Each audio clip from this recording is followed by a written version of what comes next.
Episódio 27. Como Deus se revela no livro de Jonas. Depois de Oséias, chegamos ao livro de Jonas. Diferentemente de muitos profetas, Jonas não apresenta principalmente uma coleção de discursos proféticos. O livro conta uma história.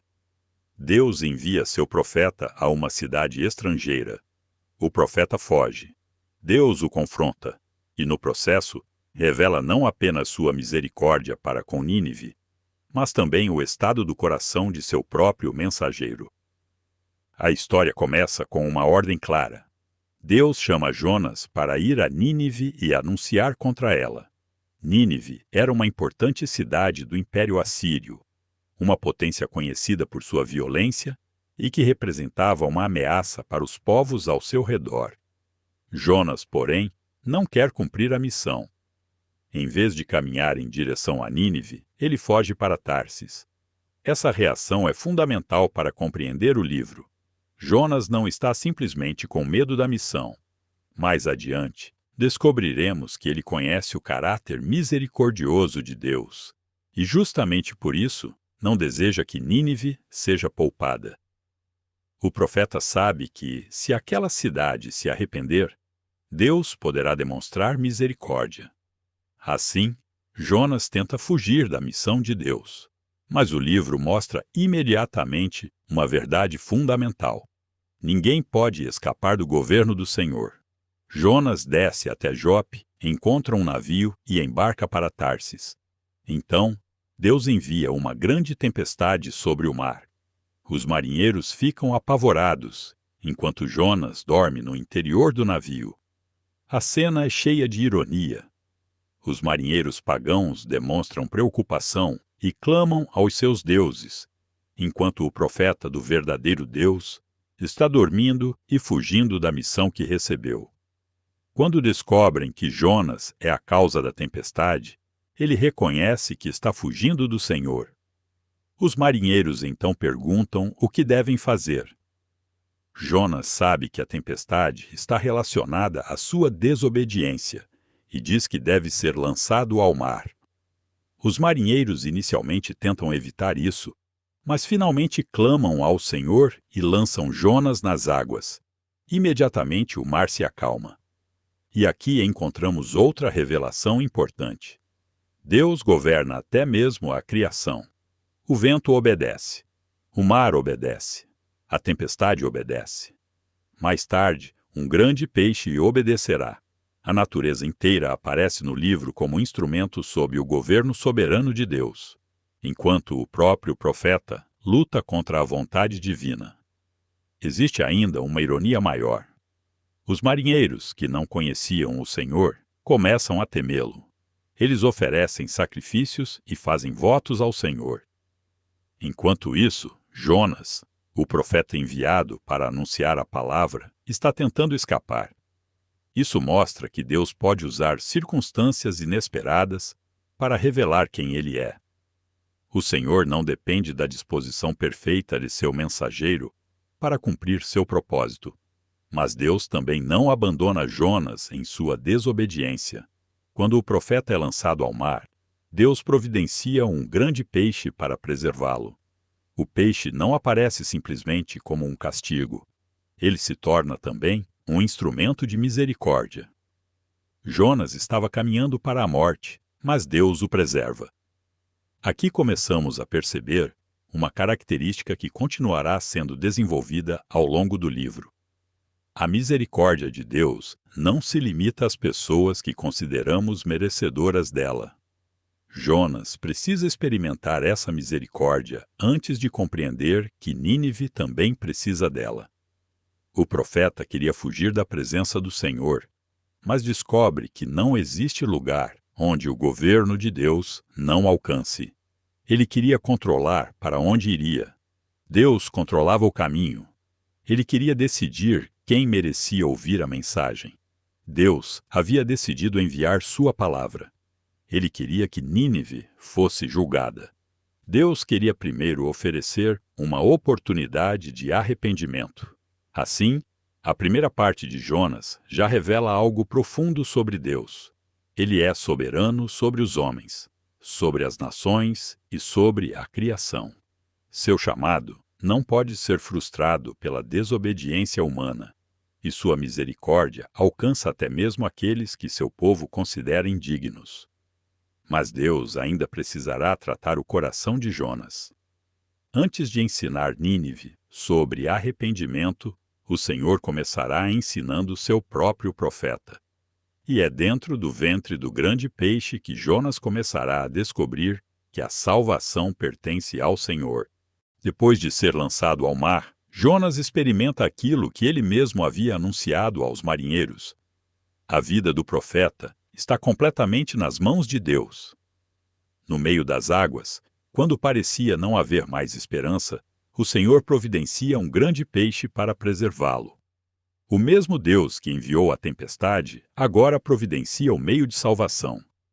Dentro do peixe, Jonas começa a orar. Sua oração relembra o momento em que estava afundando nas águas e reconhece que sua vida dependia inteiramente do Senhor. Jonas descreve sua situação como alguém que havia descido às profundezas, mas que foi ouvido por Deus. Essa oração revela algo importante. Deus ouve aquele que clama a ele. Jonas havia desobedecido, havia fugido, havia tentado escapar da missão. Mesmo assim, quando clama ao Senhor, Deus responde. Isso não significa que a desobediência não tenha consequências. Jonas ainda precisará retornar à missão que recebeu, mas sua experiência mostra que a disciplina de Deus não significa abandono. O Senhor poderia simplesmente ter deixado Jonas morrer no mar. Em vez disso, providenciou um peixe para preservá-lo.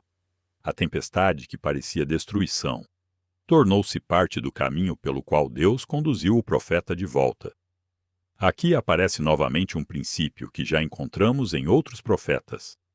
Deus disciplina, mas também restaura. Jonas reconhece que os que seguem ídolos abandonam a misericórdia. Em contraste, ele declara: ao Senhor pertence a salvação. Essa frase é central para compreender o livro. A salvação não pertence ao homem, não pertence aos ídolos, não pertence às nações, não pertence ao profeta. A salvação pertence ao Senhor. É Deus quem decide salvar. É Deus quem providencia o caminho. É Deus quem ouve o clamor. É Deus quem sustenta o pecador. E é Deus quem conduz a história de acordo com seu propósito. Depois da oração, Deus fala ao peixe, e o peixe lança Jonas em terra firme. Mais uma vez, a criação obedece à ordem do Senhor. Mas agora Deus repete sua ordem. Jonas deve ir a Nínive. Isso é muito importante. Deus não substitui Jonas imediatamente por outro profeta. Ele restaura o profeta e o envia novamente. A misericórdia de Deus não apenas salva Jonas da morte, ela o coloca novamente no caminho da missão. Jonas havia tentado fugir, mas Deus não abandonou seu propósito. Então Jonas finalmente vai para Nínive. A cidade era enorme e importante, e a mensagem que Jonas deveria anunciar era simples. O juízo de Deus estava chegando. O profeta não apresenta um longo discurso. Ele anuncia que Nínive seria destruída por causa de sua maldade. E então acontece algo inesperado. Os habitantes de Nínive creem em Deus. Eles proclamam um jejum. Vestem-se de pano de saco. Desde o maior até o menor, demonstram arrependimento. Até o rei da cidade reage à mensagem e ordena que o povo abandone seus maus caminhos e clame a Deus. Isso é surpreendente porque Jonas havia imaginado que Nínive era simplesmente uma cidade destinada à destruição. Mas Deus mostra que sua palavra pode produzir arrependimento, até mesmo entre um povo estrangeiro. Aqui encontramos uma das grandes revelações do livro. Deus não é apenas o Deus de Israel. Ele também é o Deus das nações. Os marinheiros haviam reconhecido o Senhor. Agora, os ninivitas respondem à sua palavra. O livro começa mostrando um profeta israelita fugindo de Deus, enquanto estrangeiros começam a responder ao Deus de Israel. Essa inversão prepara o grande conflito que aparecerá na última parte do livro. Jonas queria que Nínive fosse destruída. Deus queria que Nínive tivesse uma oportunidade de se arrepender. Quando Deus vê o arrependimento dos ninivitas, ele não executa o juízo anunciado. Isso não significa que Deus tenha mentido ou mudado de caráter. O anúncio do juízo tinha a finalidade de chamar o povo ao arrependimento. Quando o povo abandona seu caminho, Deus demonstra misericórdia. Aqui vemos novamente a relação entre justiça, arrependimento e misericórdia. Deus leva o pecado a sério. Deus anuncia o julgamento. Mas Deus também recebe aquele que abandona seu caminho e clama por misericórdia. Jonas havia experimentado isso pessoalmente dentro do peixe. Agora, Nínive experimenta a mesma misericórdia. E essa é uma das ironias mais importantes do livro. Jonas queria receber misericórdia, mas não queria que Nínive recebesse a mesma misericórdia. O profeta ainda não compreendeu completamente aquilo que Deus estava ensinando. Por isso podemos resumir esta parte assim: Deus é o Senhor da salvação. Ele ouve o clamor, disciplina sem abandonar, restaura o desobediente e oferece misericórdia até mesmo às nações que se arrependem. Mas a história ainda não terminou. O maior problema do livro não será mais a desobediência de Jonas à ordem de ir a Nínive. Será a dificuldade de Jonas em aceitar a misericórdia de Deus para com seus inimigos. E é justamente aí que o Senhor revelará algo ainda mais profundo sobre seu próprio coração. Depois que Jonas anuncia a destruição de Nínive, acontece algo inesperado. A cidade se arrepende. O povo abandona seus maus caminhos, clama a Deus, e quando o Senhor vê o arrependimento, não executa o juízo anunciado. Em vez de destruição, Nínive recebe misericórdia. Mas Jonas fica profundamente indignado. E então descobrimos algo importante. O problema do profeta não era apenas sua fuga. Jonas conhecia o caráter de Deus e sabia que o Senhor é misericordioso, compassivo, paciente e rico em amor.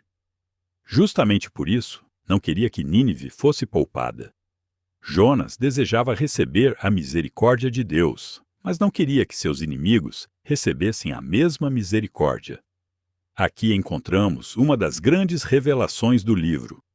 Deus é misericordioso, porque a misericórdia faz parte do seu caráter. Isso não significa que Deus considere o pecado insignificante. Nínive era realmente culpada, e o juízo era merecido. Mas quando o povo abandona seus maus caminhos, Deus demonstra compaixão. A justiça não é anulada. O arrependimento é recebido. Jonas então sai da cidade e espera para ver o que acontecerá. Deus faz nascer uma planta que oferece sombra ao profeta, e Jonas fica feliz com ela. Depois, Deus envia um verme que destrói a planta e um vento quente que aumenta o sofrimento de Jonas. O profeta fica tão irritado que deseja morrer. Então Deus pergunta se sua ira por causa da planta é razoável. Jonas se preocupou profundamente com algo que não havia criado, plantado ou preservado. Deus, porém, mostra o contraste. Se Jonas teve compaixão por uma planta, quanto mais Deus poderia se compadecer de uma cidade cheia de pessoas? Aqui está o coração do livro. Deus se importa com pessoas. Jonas estava preocupado com seu conforto. Deus estava preocupado com os perdidos. Jonas queria preservar uma planta. Deus queria preservar uma cidade. Jonas pensava em seus próprios interesses. Deus pensava naqueles que precisavam de misericórdia. E o livro termina com uma pergunta que também é dirigida ao leitor. Será que desejamos a misericórdia de Deus apenas para nós? Será que estamos dispostos a amar aqueles que Deus deseja alcançar? Jonas também revela que a misericórdia de Deus não está limitada a Israel. Desde a promessa feita a Abraão, Deus já havia anunciado uma bênção que alcançaria as nações. Em Jonas, vemos essa intenção de maneira prática. Marinheiros estrangeiros reconhecem o Senhor. Nínive ouve sua palavra e uma cidade estrangeira responde com arrependimento. Essa dimensão prepara o caminho para Cristo, que enviará seus discípulos a todas as nações. Jesus também utilizará Jonas como sinal, relacionando sua experiência nas profundezas ao acontecimento maior de sua própria morte e ressurreição. Mas existe um contraste importante. Jonas foi um profeta desobediente que precisou ser salvo. Cristo é o filho obediente que veio para salvar. Jonas fugiu da missão. Cristo cumpriu perfeitamente sua missão. Jonas não queria que seus inimigos recebessem misericórdia. Cristo entregou sua vida por pecadores. Jonas precisava de salvação. Cristo é o Salvador. Assim, podemos resumir esta parte. Deus é compassivo e misericordioso.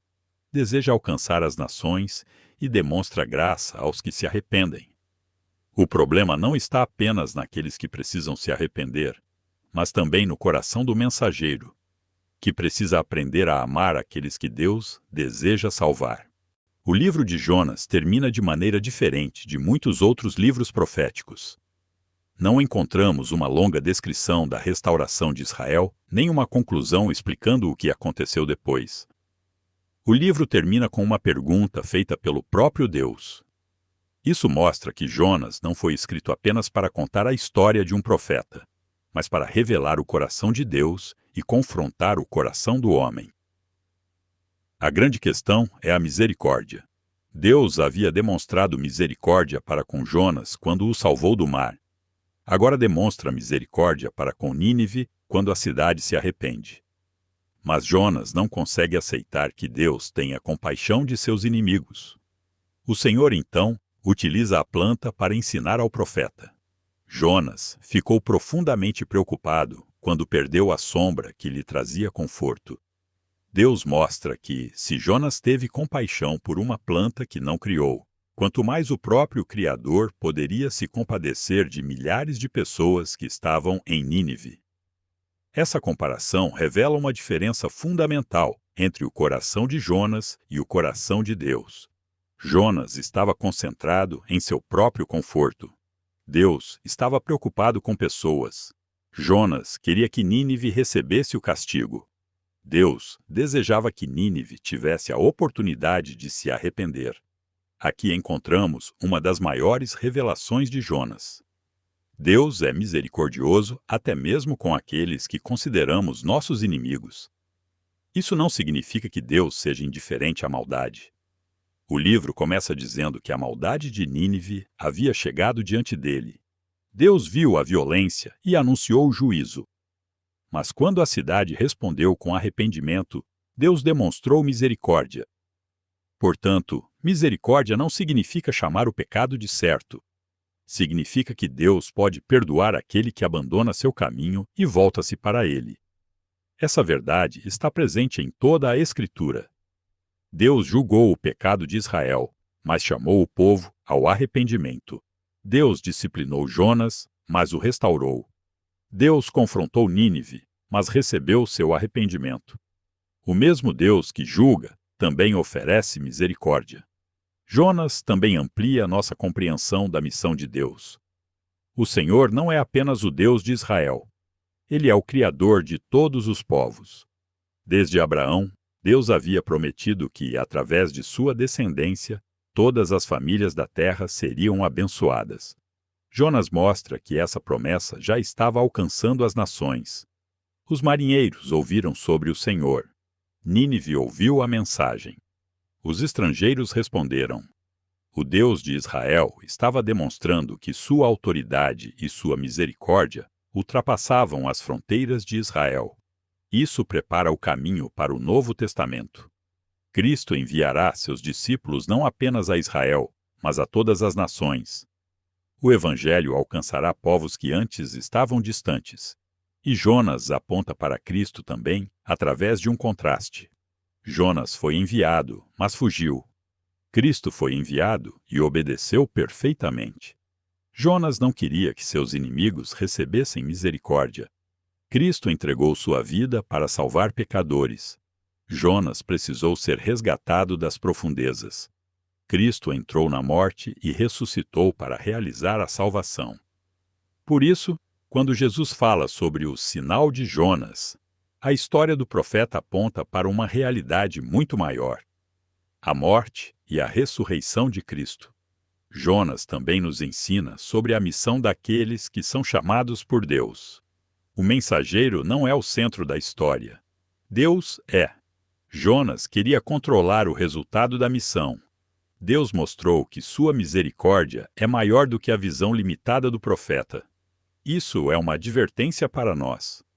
Podemos conhecer a palavra de Deus e ainda possuir um coração pequeno.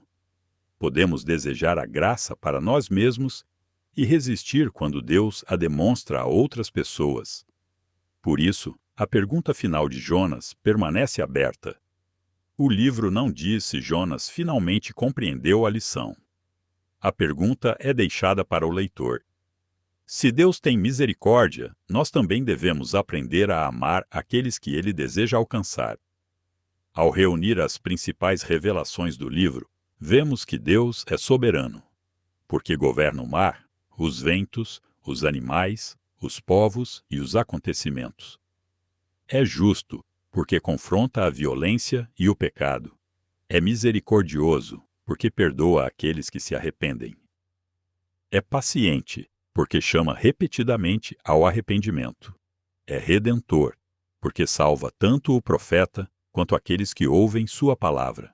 E é Senhor das nações, porque sua misericórdia alcança muito além das fronteiras de Israel. Podemos resumir a mensagem de Jonas assim: o Deus soberano governa todas as coisas, confronta a desobediência, salva o arrependido e demonstra misericórdia até mesmo aos inimigos de seu povo, revelando um propósito de redenção que alcançará todas as nações. Jonas termina com uma pergunta, mas a resposta que atravessa toda a Bíblia continua avançando. Deus está reunindo um povo para si, e essa obra encontrará seu cumprimento definitivo em Cristo, o verdadeiro profeta obediente.